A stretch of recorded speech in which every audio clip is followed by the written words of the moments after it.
বাজারে একটা সময় একটা পাহাড়ের গুহার ভিতরে দিলে আশ্রয় গ্রহণ করলেন। ওই পাহাড়ের ভিতরে যাইয়া নবীজি আমার শুয়ে পড়ছে, উঠতে পারে না, বসতে পারে না। আমার নবীজি খোদার যন্ত্রণায় ছটফট করতেছে। আমার নবীজি আমার বন্ধুগণ বেতারে তারণায় উঠতে পারে না। এ বন্ধু যায়েদ ইবনে হারেসা বাজানের পাশে বসে বসে কান্না করে। ঠিক এমন সময় আমার বন্ধুগণ জিব্রাইল আমার নবীজির কাছে হাজির হয়ে গেল। আমার নবীজিকে সালাম দিয়ে ডাক দিয়ে বলতেছেন, ইয়া রাসূলুল্লাহ, ইয়া হাবিবাল্লাহ, নবী গো, ওই তায়েফের সন্তানগুলা, তায়েফের মানুষগুলো আপনার সঙ্গে যেই ব্যবহার করেছে আল্লাহ তাআলা সব কিছু দেখেছেন। নবী গো, আল্লাহ তাআলা আমারে হুকুম করেছে আপনি শুধু আমারে এতটুকু বলেন, আপনি শুধু আমাকে এতটুকু হুকুম করেন, আপনি শুধু আমাকে এতটুকু আদেশ দেন, আমি এই তায়েফবাসীর সমস্ত মানুষগুলোকে পাহাড়ের মাঝখানে আইনা তাদেরকে দুই পাশ দিয়ে এমন একটা চাপ দেব, জাতা দেব, তারা সমস্ত মানুষগুলো একসাথে সমূলে ধ্বংস হয়ে যাবে, তাদের এরকম ভাবে জাহান্নামী হয়ে যাবে। আমার আপনার দয়াল নবী মায়ের নবী জিব্রাইলকে ডাক দেয়া বলে, ও ভাই জিব্রাইল, আমার আল্লাহ তো আমার মানুষকে কষ্ট দেওয়ার জন্য বানাই নাই। আল্লাহু আকবার। আমার আল্লাহ আমাকে তো মানুষকে আঘাত করার জন্য বানাই নাই। আমার আল্লাহ তো মানুষের জন্য অভিশাপ দেওয়ার জন্য আমার আল্লাহ আমারে পাঠাই নাই। ও ভাই জিব্রাইল, আমার আল্লাহ তো আমারে বানাইছে, ওয়ামা আরসালনাকা ইল্লা রাহমাতাল লিল আলামিন। একটু আওয়াজ দিয়ে বলেন না আল্লাহু আকবার। রহমাতাল লিল আলামিন নবী, রহমাতাল লিল আলামিন নবী, কুরআন প্রমাণ। আশিক দিলে কে বুঝিবি আমার দয়ার নবীর শান। কথা কোন ঠিক কি না?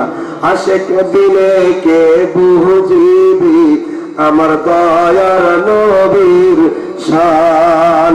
রহমাতাল লিল আলামিন নবী, রহমাতাল লিল আলামিন নবী, কুরআন প্রমাণ। উম্মত দিলে কে বুঝিবি আমার দয়ার নবীর শান। আশিক দিলে কে বুঝিবি আমার দয়ার নবীর শান। নবী আমার মদিনার ওই বুলবুল, আমার আল্লাহ ভালোবেসে নাম কি দিলেন হাবিবে রাসূল। আল্লাহু আকবার। নবী আমার মদিনার ওই বুলবুল, আমার আল্লাহ ভালোবেসে নামটি দিলেন মুহাম্মদ রাসূল। ওই নবীজিকে ভুল বুঝিলে, ওই নবীকে না মানিলে থাকবে না ঈমান। আশিক দিলে কে বুঝিবি আমার দয়ার নবীর শান। উম্মত দিলে কে বুঝিবি আমার দয়ার নবীর শান। চিল্লা বলেন না মারহাবা। আর একটু আওয়াজ দিয়ে বলেন না আল্লাহু আকবার। আরে বন্ধু মুসলমান যুবক ভাইরা রে, আমার নবী ডাকতে বলে, জিব্রাইল, আমার আল্লাহ তো মানুষকে অভিশাপ দেওয়ার জন্য, মানুষকে কষ্ট দেওয়ার জন্য আমার আল্লাহ আমারে বানাই নাই। ও জিব্রাইল, আমার আল্লাহ আমারে রহমতের নবী বানায়া পাঠাইছে, সমস্ত মাখলুকাতের জন্য আমি রহমত। এবং আমার নবী ডাকতে বলে, জিব্রাইল, এই তায়েফবাসী গুলা এখন আমাকে বুঝতে পারে নাই, চিনতে পারে নাই। এমন হবে রে, একটা সময় এই তাইব দেশের তাইববাসী গুলা তাদের ছেলে সন্তান গুলা আল্লাহকে আল্লাহ বলে স্বীকার করবে, কালেমা পড়ে তারা মুসলমান হয়ে যাবে। ও বন্ধু মুসলমান যুবক ভাইরা, এইটা ছিল আমার নবীজি। আমার নবীজি এমন চরিত্রওয়ালা, নবীরে বাজান মারতে মারতে রক্তাক্ত করেছে, এরপরও আমার নবীজিকে মানুষকে কষ্ট দেয় নাই, গালি দেয় নাই। ও বন্ধু বলতেছিলাম সাহাবায়ে কিরাম নবীজিকে কেমন ভালোবাসে। ওই যে নাঈম রাদিয়াল্লাহু তাআলা আনহু যখন দেখলেন ওমর আমার নবীকে মারার জন্য যায়, এবং এইবার নাঈম রাদিয়াল্লাহু তাআলা আনহু চিন্তা করলেন ওমরকে তো আমার নবীর কাছে যাইতে যাওয়া যাবে না, ওমর আমার নবীর কাছে যদি যায় আমার নবীকে আঘাত করবে, আমার নবীজির একটা ক্ষতি করতে পারে। এই জন্য বাজারে হযরতে নাঈম রাদিয়াল্লাহু তাআলা আনহু বুদ্ধি খাটাইয়া নাঈম রাদিয়াল্লাহু তাআলা আনহু ওমরের মনের পরিবর্তন করার জন্য বাজারে একটা কথা তাকে বলে দিলেন। ওমরকে ডাকটা বলতেছে, বন্ধু ওমর, তুমি আপাতত তোমার মাথা থেকে মুহাম্মদকে মারার চিন্তা বাদ দাও, আগে তুমি তোমার ফ্যামিলির খবর নাও, তুমি তোমার পরিবারের খবর নাও। ওমর ডাকটা বলে, বন্ধু নাঈম রে, আমি কি জন্য মুহাম্মদকে মারার চিন্তা বাদ দিব, আর আমি কেন আমার ফ্যামিলির খবর নেব, আমার ফ্যামিলিতে কি হয়েছে। এবার নাঈম ডাকটা বলে, বন্ধু ওমর রে, তুমি কি জানো না তোমার বোন ফাতেমা এবং তোমার বোন জামাই তারা দুইজন কালেমা পড়ে মুসলমান হয়ে গেছে। একটু আওয়াজ দিয়ে বলেন না সুবহানাল্লাহ। এরা ওমর, তোমার বোন ফাতেমা এবং তোমার বোন জামাই তারা দুইজন তো কালেমা পড়ে মুসলমান হয়ে গেছে। বাজানো এই কথাটা যখন ওমর শুনছে রে বাবা, ওমর নাঈমকে ডাক দিয়ে বলতেছে, বন্ধু নাঈম রে, তোমার কথার ভিতরে যেমন কেমন যেন মুহাম্মাদের, তোমার কথার ভিতরে কেমন যেন মুসলমানদের গন্ধ পাওয়া যায়।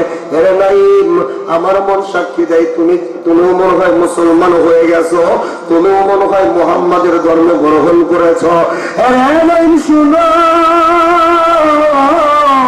এটাই যদি হয় আর নাঈম তোমার কথা যদি সত্য হয়, আমার বোন এবং বোন জামাই যদি তারা দুইজন মুসলমান হয়ে যায়, তাহলে আমি ওয়াদা করলাম মুহাম্মাদের মাথা কাটার পূর্বে আমি তাদের সঙ্গে বোঝাপড়া করব, তাদের মাথাটা আলাদা করব।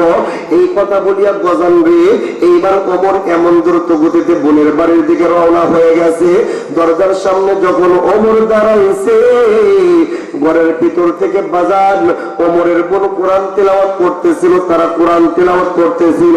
ওই কোরআন তিলাওয়াতের মজার আওয়াজ ওমরের কানের ভিতরে ভেসে আসে। কিন্তু বন্ধুরে, ওই সময় ওমর ছিল হক মিজাজি, ওমরের মিজাজ ভালো ছিল না, যার কারণে ওমর বাজান কোরআন কি জিনিস বোঝার চেষ্টা করে নাই। এবং এইবার ওমর দরজার ভিতরে যখন নক করেছে, ভিতর থেকে আওয়াজ আসলো, কে? ওমর বাহির থেকে বলে, আমি খাত্তাবের বেটা ওমর। এবং তো খুব ভালো করে বুঝবেন রে বাবা, ওই সময় আমার বন্ধুগণ মুসলমানরাও ওমরকে দেখে কেমন ভয় পাইতো। ওমরের নাম শুনলে তারা থর থর থর থর করে কাঁপতো। যখন ওমরের বোন ফাতিমা শুনছে তার ঘরের সামনে ওমর দাঁড়াই আছে, এবং তো মুসলমান সঙ্গে সঙ্গে ওই কোরআনের একটা পৃষ্ঠা সুন্দর কইরা বাজান দেয়, আমার বন্ধুগণ গোপনে লুকাইয়া রাখছে। এইবার বাজান যখন ঘরের দরজা খুলে দিছে, ঘরের দরজা খোলার সঙ্গে সঙ্গে আমার বন্ধুগণ ওমর ফাতিমাকে ডাক দেয়া বলে, ফাতিমা রে, আমি শুনলাম তোমরা নাকি ওই মুহাম্মাদের ধর্ম গ্রহণ করেছো, এক আল্লাহকে আল্লাহ বলে স্বীকার করেছো। রে ফাতিমা, তোমরা নাকি আমাদের ধর্মের মুখে চুলকানি পারছো, তোমরা আমাকে লাত মানাত উদ্দাকে অপমানিত করেছো। হেরে ফাতিমা, তোমাকে আমি বলে দিতে চাই, এখনো সময় আছে, এখনো সময় আছে। মুহাম্মাদের দরবারে যাওয়া বন্ধ কইরা দাও, আল্লাহকে আল্লাহ বলা বাদ দাও। আর তুমি যদি আমাদের লাত মানাত উদ্দাকে যদি অপমানিত করে থাকো, তাহলে আমি তোমার বইলা দিলাম, আমি ওমরের চাইতে খারাপ আর কোন মানুষ তোমার সঙ্গে তুমি দেখবা না। আমি ওমর তোমার সঙ্গে কেমন খারাপ ব্যবহার করব। হে বন্ধু, এই কথা বলিয়া ওমর তার বোনকে যখন শাসাইছে, যখন সতর্ক কইরা দেয়, ওমরের বোন ফাতেমা ডাক দেয়, বলতেছেন, ভাই ওমর, তুমি যা শুনেছো সত্য শুনেছো। আমি এক আল্লাহকে আল্লাহ বলে স্বীকার করেছি, কালেমা পড়েছি। ও ভাই ওমর, তুমি যদি আমাকে মারতে মারতে মাইরাও ফালাও, যে কালেমার মালা আমি গলায় দিয়েছি, ওই মালা কখনো আমি ছাড়বো না, ওই মালা কখনো আমি আমার গলা থেকে নামাবো না। এবং তুমি মুসলমান যুবক ভাইরা রে, এ আমার পর্দার আমার মায়েরা, ফাতেমা যখন এই কথাটা বলে দিছে, আমার বন্ধুগণ, ওমরের ডান হাতে ছিল বাজান তরবারি, বাম হাতে ছিল একটা বাজানের চাবুক। এই বাম হাতের চাবুকটা ডান হাতে নিয়া কলিজার টুকরা বুনরে, নিজের আপন বুনরে বাবা এমন ভাবে মারা শুরু কইরা দিছে। আমার বন্ধুগণ, মারতে মারতে ফাতেমার শরীরের কাপড় গুলা বাজান তোরার মতন ছিল। আমার বন্ধুগণ উড়া শুরু কইরা দিছে। ফাতেমার শরীর গুলা এমন ভাবে ফাইটা যাইতেছে। ও বন্ধু মুসলমান যুবক ভাইরাও, আমার মায়ের জাতিরা, ফাতেমার শরীর গুলা ফাইটা ফাইটা বাজান রক্ত পড়তেছে, জমিনের সঙ্গে রক্ত গুলো বাজান ভিজে গেছে। এবং ওমর ডাক দিয়ে বলতেছেন, ফাতেমারে, এখনো সময় আছে, এখনো সময় আছে, কালেমা সাইরা দাও, এক আল্লাহকে আল্লাহ বলা সাইরা দাও, তাহলে তোমাকে জানে বাঁচাইয়া দেব। আর যদি তুমি কালেমা না সাইরো, মুহাম্মাদের দরবারে যাওয়া যদি বন্ধ কইরা না দাও, তাহলে আমি তোমাকে এইভাবে মারতে মারতে মেরে ফেলাবো। ও যুবক, একটা মেয়ে মানুষের ইমানের পাওয়ার কেমন ছিল, তাদের ইমানের পাওয়ার কেমন ছিল। ওমরের বোন ফাতিমা ডাক দেয়া বলে, ভাই ওমর, তুমি যদি আমাকে মারতে মারতে মাইরাও ফেলাও, কোনো আফসোস নাই, কিন্তু ভাই রে, আমি যে আল্লাহকে একবার আল্লাহ বইলা মাইনা নিয়েছি, ওই আল্লাহকে কখনো আল্লাহ বলা বাদ দেব না। একটু আওয়াজ দেয়া বলেন না বাবা, সুবহানাল্লাহ। এখন তো মুসলমান যুবক ভাইরা রে, ওমর তার বোনকে এমন ভাবে রক্তাক্ত কইরা পালাইতেছে, এরপরেও বলে ঈমান ছাড়বো না। এরে যুবক ভাই, এরে বৃদ্ধ বাবাজিরা, কেমন তারা ইমানদার ছিল, একজন মহিলা মানুষের ইমানের পাওয়ার কেমন ছিল। আর আমাদের ইমানটা এত দুর্বল, আমাদের ইমান বাবার টাকার কাছে বিক্রি হয়ে যায়, আমাদের ইমান ক্ষমতার কাছে হার মাইনা যায়, আমাদের ইমান সুদের কাছে হার মাইনা যায়, ঘুষের কাছে হার মাইনা যায়। কথা কোন ঠিক কিনা? আমাদের ইমানটা এত দুর্বল, বাজানদের শীতের কাছে আমাদের ইমান বাজান হার মাইনা যায়। বলতে পারেন হুজুর, কেমনে আমাদের ইমান আবার শীতের কাছে হার মাইনা যায়? যুবক কেন করে কথাগুলো শুনবে রে বাবা। এই যে শীতের সিজন বাজান চলতেছে, যখন গরম ছিল ওই সময় আমাদের মসজিদ গুলাতে বাজান দিয়ে ফজরের নামাজের সময় 3 কাতার 4 কাতার, অনেক সময় মসজিদটা মুসল্লি দিয়া ভইরা যাইতো। কথা কোন ঠিক কিনা? যখন শীত চলে আসছে ওই সময় বাজান রে, ঠান্ডা পানি দিয়া ওযু করার ভয়তে বাজান আমরা মসজিদে যাই না, নামাজ পড়ি না। এখন আমাদের মসজিদ গুলা ফজর নামাজে বাজান মুসল্লির জন্য হাহাকার করে। কথা কোন ঠিক কিনা? এ যুবক, তুমি ঠান্ডা পানি দিয়া ভয় করার ঠান্ডা পানি দাও, অজু করার ভয় করার কারণে বাজান তুমি নামাজ ছাইরা দিছো। ও যুবক ভালো কইরা শুনো, এ নাটোর জেলার বাবাজিরা দিনের কাল লাগায় কথাগুলো শুনবা। ও আমার পর্দার আলারের মা গো, নামাজ পড়ো না, নামাজ পড়ো না। ও মা, ওই কবরের কথা কি একটা বার তোমার স্মরণ হয় না? এবং কিয়ামতের যখন বাজান, কিয়ামতের দিন একটা সময় আসবে যখন আমার বন্ধুগণ আল্লাহ তাআলা বলবে জান্নাতীরা জান্নাতে চলে যাও, আর জাহান্নামীরা জাহান্নামে চলে যাও। ও যুবক, ওই জাহান্নামীরা যখন জাহান্নামে চলে যাবে তাদেরকে জিজ্ঞাসা করা হবে, মা সালাকাকুম ফি সাকর, এ জাহান্নামীরা কে তোমাদেরকে জাহান্নামে নিয়ে আসছে? এ যুবক, দিলটা একটু নরম করে দে রে বাবা, ওই হবে কে তোমাদেরকে জাহান্নামে নিয়ে আসছে? এ যুবক, তুমি কি জানো না জাহান্নামের আযাব বড় কঠিন আযাব, জাহান্নামের আগুন বড় কঠিন আগুন। ও বন্ধু মুসলমান যুবক ভাইরা, ওই সময় জাহান্নামীরা ডাক দিয়ে বলবে, ক্বালু লাম নাকু মিনাল মুসাল্লিন, ও আল্লাহ, আমরা দুনিয়াতে নামাজ পড়ি নাই, নামাজ না পড়ার কারণে আমরা জাহান্নামে আসছি। এ যুবক, মানুষ নামাজ না পড়ার কারণে জাহান্নামে যাবে। আল্লাহ তাআলা তাদেরকে জিজ্ঞাসা করবে, বান্দারে তোমাদের কি নামাজের জন্য উলামায়ে কেরাম ডাকেন নাই?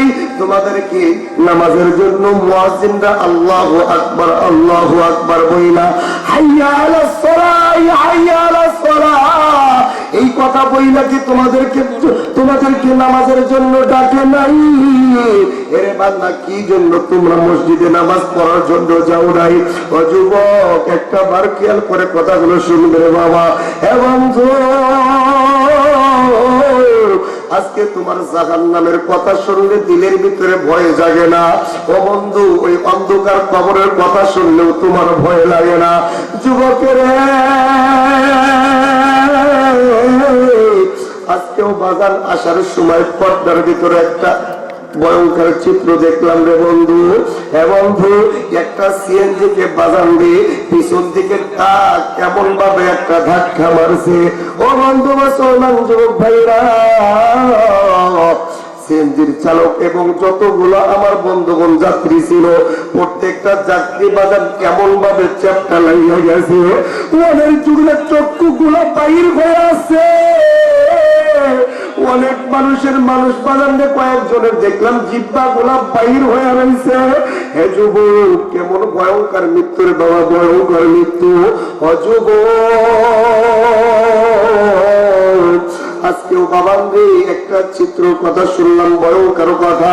ওই যে মাওলানা আমার বন্ধুগণ জামিল সাহেব, আমার বন্ধুগণ সবচাইতে ভালো একজন ওয়াইজ মানুষ, তার আমার বন্ধুগণ তার মাদ্রাসার একজন ছাত্র দাওরা হাদিস পরীক্ষা দিয়া আমার বন্ধুগণ হুন্ডা নিয়ে বাড়ির দিকে রওনা হয়ে গেছে।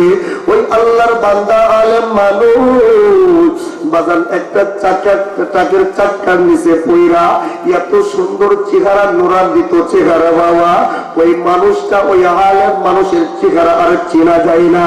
ট্রাকের চাকার নিচে পড়িয়া সুন্দর চেহারাটা বিকৃত হয়ে গেছে। জনম দুঃখিনী মাও চিনতে পারবে না এইটা আমার কলিজার টুকরা সন্তান। এরা বন্ধু মুসলমান যুবক ভাইরা রে, কি জন্য বাবা তুমি নামাজ ছাইরা দিতেছ?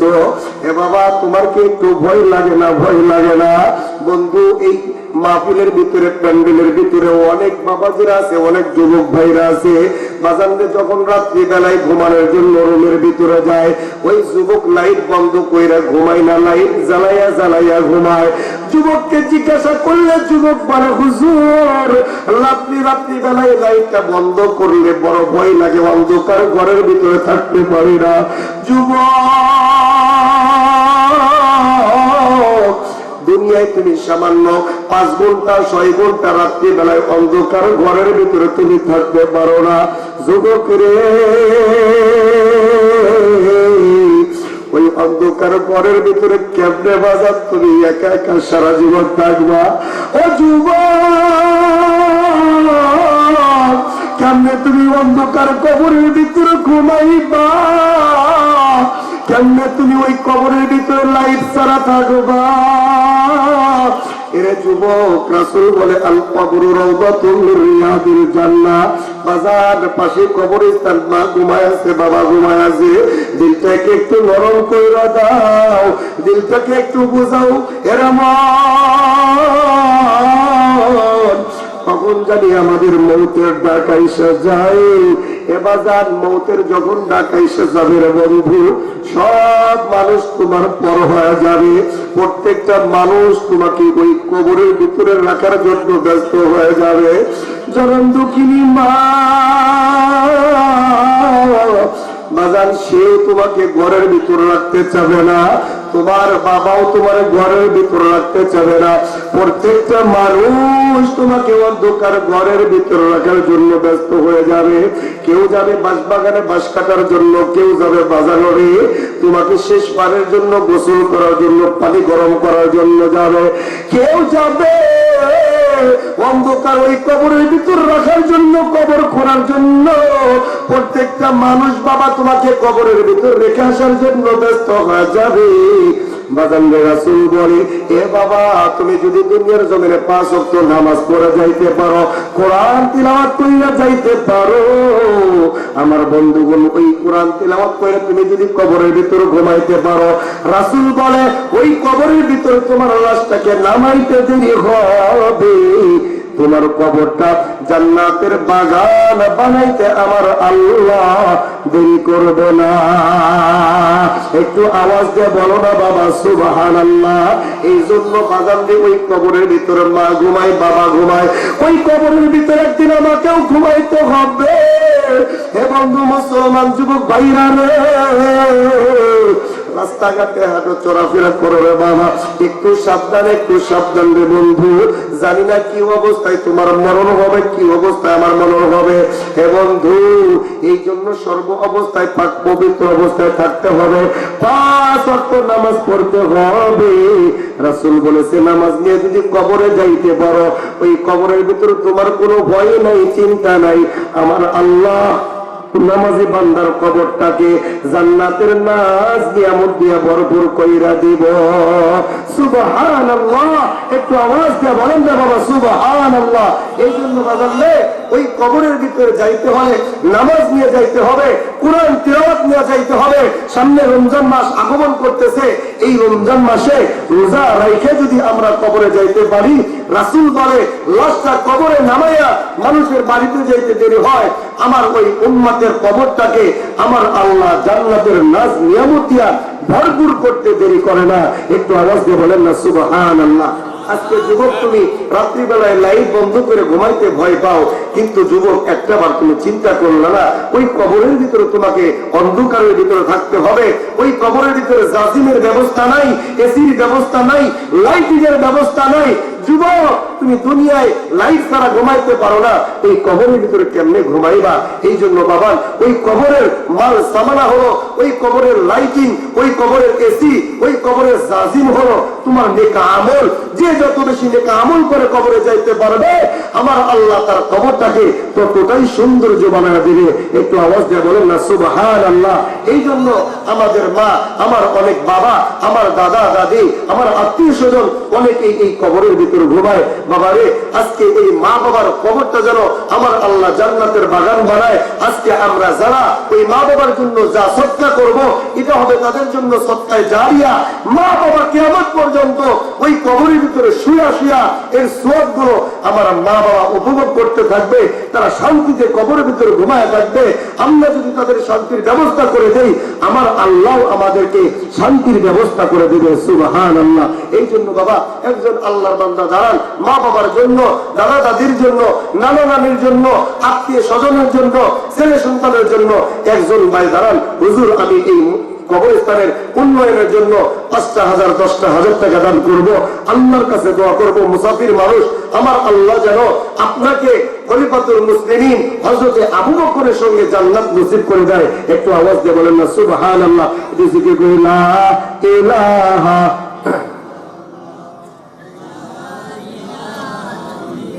ভাই একজন দাঁড়ায় যান, আল্লাহর একজন বান্দা একটু দাঁড়ায় যান যে হুজুর এই কবরস্থানের জন্য আমি ৫,০০০ টাকা দান করব, দিল খুলে প্রাণ খুলে দোয়া করব। মুসাফির মানুষ, আল্লাহ মুসাফিরের দোয়াকে আমার আল্লাহ ফেরত দেয় না।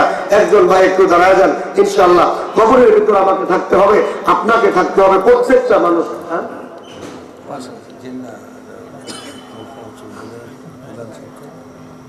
জিন্না সাহেব, মোহাম্মদ আলী জিন্না সাহেবের জন্য ৫,০০০ টাকা আগে আমি সবার জন্য বাজেট করছি নাকি? জিন্না ভাইয়ের জন্য তো ১০,০০০, কথা বলে না। আপনারাও তো কেমন কোথায় গেছেন গা? জিন্না ভাই খুশি না করলে তাকবীর না দিলে সে তার দিলটা একটু নরম করতে হবে। লিল্লাহি তাকবীর। জিন্না ভাই, জিন্না ভাই কোন মারহাবা মারহাবা। জিন্না ভাই ১০,০০০ টাকা জোরে বলে মারহাবা। দেখছেন সব সময় মানুষকে তারা